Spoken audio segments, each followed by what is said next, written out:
What is the origin of religion? A lot of you have an answer to this in your faith, but from a scientific perspective, we have to look a little differently at these things. So I'm going to try to frame that scientific perspective for you. I'm going to try to be as honest as I can be about what we know and what we don't know, and also let you know that that knowledge is always changing. The first thing I want to show you is these caves here. So imagine walking into one of these caves. These were painted about 30,000 years ago. A lot of anthropologists interpret these as temples. Something religious is going on in these places. And we also see all sorts of little patterns emerging. Some people have interpreted these as the first mathematics, the first tabulations, they're certainly geometric shapes of some kind, and we're not really sure what they mean. If you were to date the Bible, taking the Bible totally literally, you would see that Adam and Eve came around 6,000 years ago. These cave paintings are about 30,000 years old. We also see these figurines showing up about 30,000 years ago. They seem to be some sort of goddess figurine.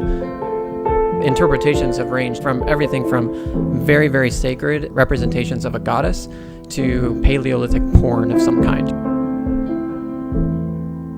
Language emerges about 100,000 years ago. So anything that looks like religion as we know it today could really only happen since language emerged. We also have this little rock here, 80,000 years old. You can see it's got these geometric patterns on the side. Now, was somebody doodling there, or was this of some major significance? We don't really know. Were they just making it look pretty?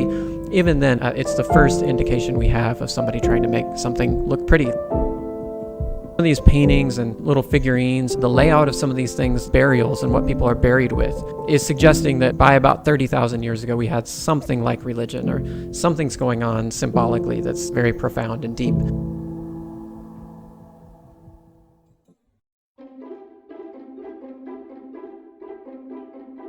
Up until about 12,000 years ago, humans are hunting and gathering.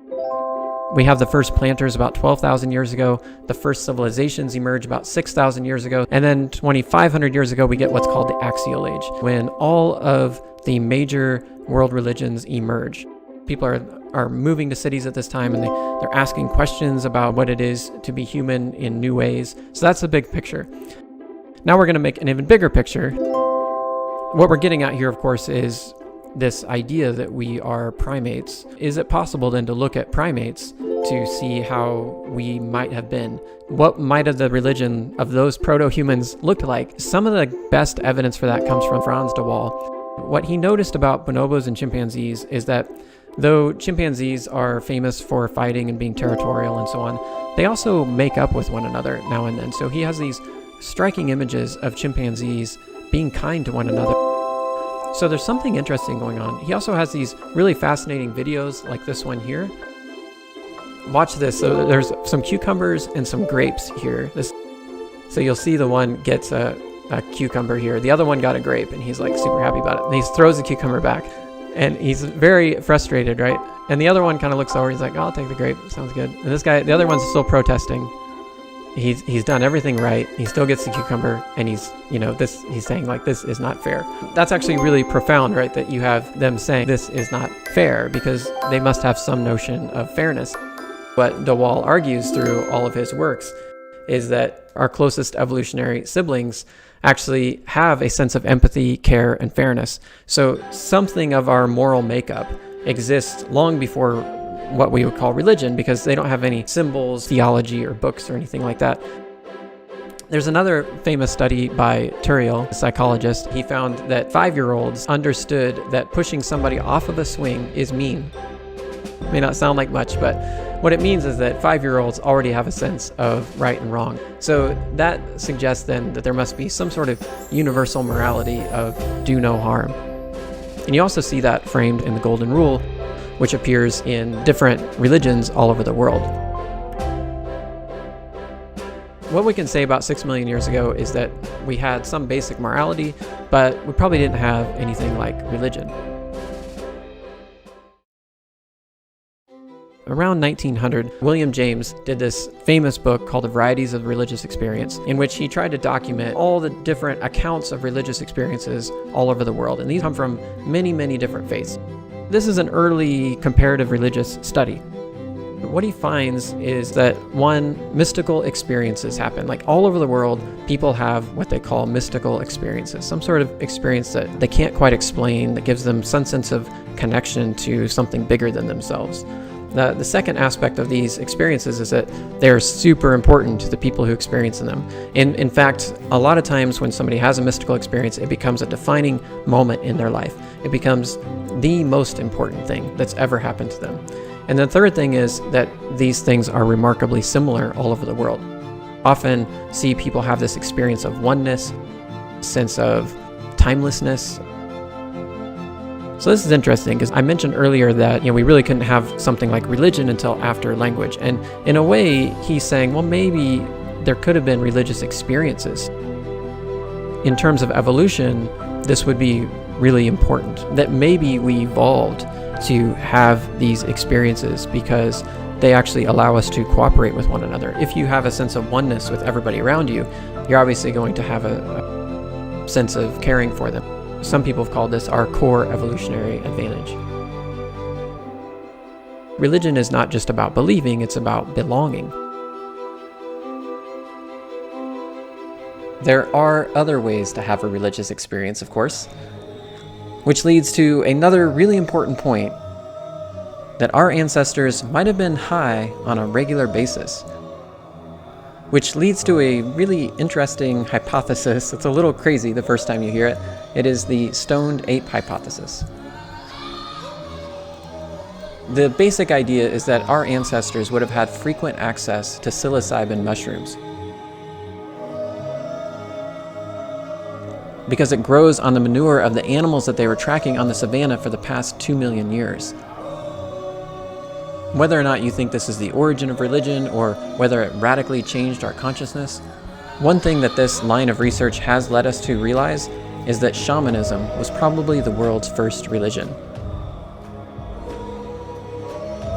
So here's the argument in short. The biological changes needed for complex speech occur by about 100,000 years ago. The first artistic etchings appear about 80,000 years ago, and we have the complex cave paintings appearing 30,000 years ago. All of these drawings often feature black dots and geometric patterns, which are also experienced in trance. So you see these entoptic phenomenon, or if you just push on your eyes and you pay really close attention, you'll start to see geometric patterns and shapes. And the original interpretation of these things was something about, maybe some primitive math, tabulation, maybe they're just pretty doodling, something like that. But then we started seeing something interesting. We saw the same things among current indigenous people like the San, and we knew that the San were doing these things and creating these patterns while they were in trance. The same thing with the Tucano in the Amazon. So essentially all over the world, indigenous people are making these geometric patterns while they're in trance. If you look at the San, the entoptic phenomena are represented, Koso, Paleolithic arts from the caves, and they're seeing these same patterns over and over again. We now see shamans as experts in the religious experience. And the study of shamanism around the world has yielded a wide variety of techniques for attaining an altered state of consciousness and going on a journey. So this is a painting here by a famous artist in the Amazon, Pablo Amaringo, and he's famous for what many people say is basically like a photographic memory of what he sees when he's tripping on ayahuasca. Ayahuasca is known as the television of the Amazon because it just unleashes all kinds of imagery in people who take it. So if you ask a shaman down there, an ayahuasquero, so as they're called, how did you discover ayahuasca? They say, well, the plants told us. And you dig a little deeper and they start saying, well, when we go under, we talk to the plants talk to us. So you might think, gosh, really? Can plants do that kind of thing? Well, I do want to say, lately science has been playing around with the idea that maybe plants are a bit more conscious than we thought. So if you could speed up time, or if you just saw the world in a different time space, you saw everything in time lapse, actually see the trees fighting for the light, and some of the trees winning and some of the trees kind of melting away as they lose, or dodging and trying to climb up another way to get to the light. Since we first started hearing from these ayahuasqueros saying the plants told us, which sounded wacky.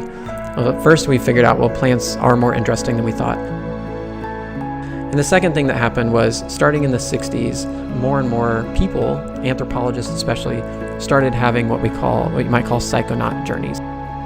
It's really this psychedelic revolution that changes our view on shamans, because up until then, there was a sense that they're not going into trance, they're not really experiencing anything, this is all just a show. Well then, once people like Michael Herner went under, they were like, oh wait, this is not a show. I'm seeing the same show that they're seeing.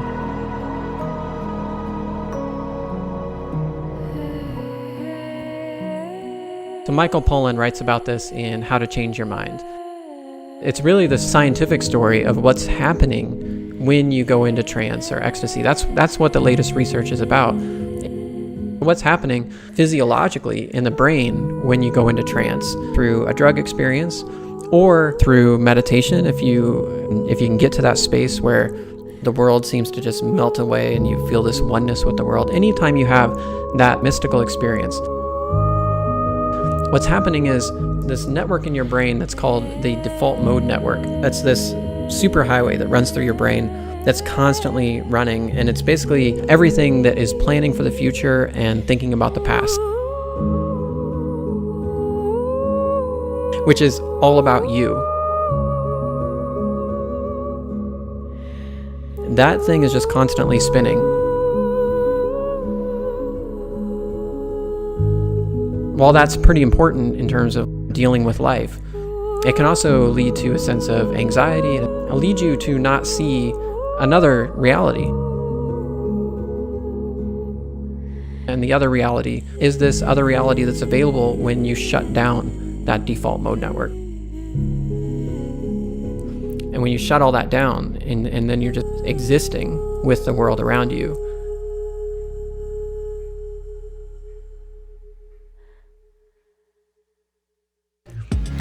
That's it for the big ideas this week, guys. So this week's activity is to quiet your default mode network. That is to actually try to have a religious experience. So actually trying to have a religious experience is probably exactly the wrong way to have a religious experience, but nonetheless, we're going to give it a shot. So go ahead and find a quiet space and listen to some drumming from Michael Herner if you'd like, or look at some of the other methods that I've listed on the website. I hope you have a great week. I know I'm going to. It's going to be super exciting to have this experience and to see what kind of experiences you have. Have a great week.